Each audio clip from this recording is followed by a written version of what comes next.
ഇമാം ബൂസൂരി റഹ്മത്തുള്ളാഹി അലൈഹി തങ്ങളെ രചിച്ച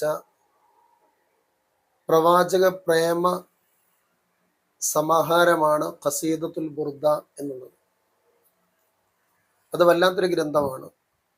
വിവിധ ഭാഷകളിലേക്ക് വിവർത്തനം ചെയ്യപ്പെട്ടിട്ടുള്ള ഒരു മഹത് ഗ്രന്ഥമാണ് ഖസീദത്തുൽ ബുർദ.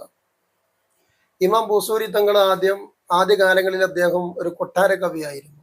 കൊട്ടാര കവി എന്ന് പറഞ്ഞാൽ ആദ്യകാലങ്ങളിലൊക്കെ കൊട്ടാരങ്ങളിൽ പോയിട്ട് പാട്ട് പാടുന്ന ഒരു സമ്പ്രദായം ഉണ്ടായിരുന്നു. അങ്ങനെ പാട്ട് പാടുന്ന ഒരാളായിരുന്നു. ഒരിക്കൽ അദ്ദേഹത്തിന് ജോലി കഴിഞ്ഞ് വീട്ടിലേക്ക് വരുന്ന വഴിയിൽ വെച്ചുകൊണ്ട് അദ്ദേഹം ഒരു മഹാനായിരിക്കുന്ന ഒരു മനുഷ്യനെ കണ്ടുമുട്ടി. അദ്ദേഹം ബൂസൂരി തങ്ങളോട് ചോദിച്ചു, നിങ്ങൾ അള്ളാഹുവിന്റെ റസൂലിനെ രാത്രി സ്വപ്നത്തിൽ ദർശിച്ചിട്ടുണ്ടോ? ബൂസൂരി തങ്ങൾ പറഞ്ഞു, ഞാൻ സ്വപ്നത്തിൽ ദർശിച്ചിട്ടില്ല, പരിശുദ്ധ റസൂലിനെ ഞാൻ സ്വപ്നത്തിൽ കണ്ടിട്ടില്ല. ഈ ചോദ്യം ബൂസൂരി തങ്ങളുടെ ഹൃദയത്തിൽ വല്ലാതെ അദ്ദേഹത്തിന് സ്വാധീനം ചെലുത്തി. അദ്ദേഹം ഈ ചോദിച്ച ചോദ്യം പരിശുദ്ധ റസൂലിനെ സ്വപ്നത്തിൽ കാണണമല്ലോ എന്നുള്ളൊരു ആഗ്രഹം ബൂസൂരി തങ്ങൾക്ക് അദ്ദേഹത്തിന്റെ മനസ്സിൽ ഉടലെടുത്തു.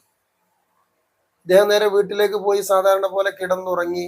അന്ന് ഉറക്കത്തിൽ പരിശുദ്ധ റസൂലിനെ അദ്ദേഹം സ്വപ്നത്തിൽ ദർശിച്ചു. തങ്ങൾ ഇങ്ങനെ ഇരിക്കുന്നു. നബിയുടെ ചുറ്റുഭാഗത്തും അവിടുത്തെ സ്വഹാബത്തുണ്ട്. നക്ഷത്രങ്ങൾക്കിടയിൽ സൂര്യനെ പോലെ പരിശുദ്ധ റസൂൽ ഇങ്ങനെ പ്രകാശിക്കുകയാണ്. വിശുദ്ധ ഖുർആൻ പറഞ്ഞതുപോലെ നൂറുൻ അലാ നൂർ, വല്ലാത്ത പ്രകാശം. ബൂസൂരി തങ്ങൾക്ക് പരിശുദ്ധ റസൂലിനോടുള്ള മഹബത്ത് അങ്ങോട്ട് വർദ്ധിച്ചു, ശക്തിയേറിയിരിക്കുന്ന മഹബത്ത്. ആ മഹബത്ത് പിന്നീട് അദ്ദേഹത്തിന്റെ ഹൃദയത്തിൽ നിന്ന് മാഞ്ഞു പോയിട്ടില്ല. മഹബത്തിനക്ക് കുറവ് വന്നിട്ടില്ല, കൂടുകയാണ് ചെയ്തിട്ടുള്ളത്. ആ മഹബത്ത് കാരണമായിക്കൊണ്ട് അപ്പോൾ തന്നെ അദ്ദേഹം കവിത പരിശുദ്ധ റസൂലിനെ കുറിച്ച് വർണ്ണിച്ച് എഴുതാൻ തുടങ്ങി എന്നാണ്. അദ്ദേഹം ആ സമയത്ത് തന്നെ എഴുതിയിട്ടുള്ള കവിതകളാണ് ഖസീദത്തുൽ മുദരിയ, ഖസീദത്തുൽ ഹംസിയ എന്ന് പറയുന്ന രണ്ട് കവിതകൾ. അവരൊക്കെ എങ്ങനെയാണ് പരിശുദ്ധ റസൂലിനെ കുറിച്ച് മനസ്സിലാക്കി, പരിശുദ്ധ റസൂലിനോടുള്ള ഹുബ്ബ്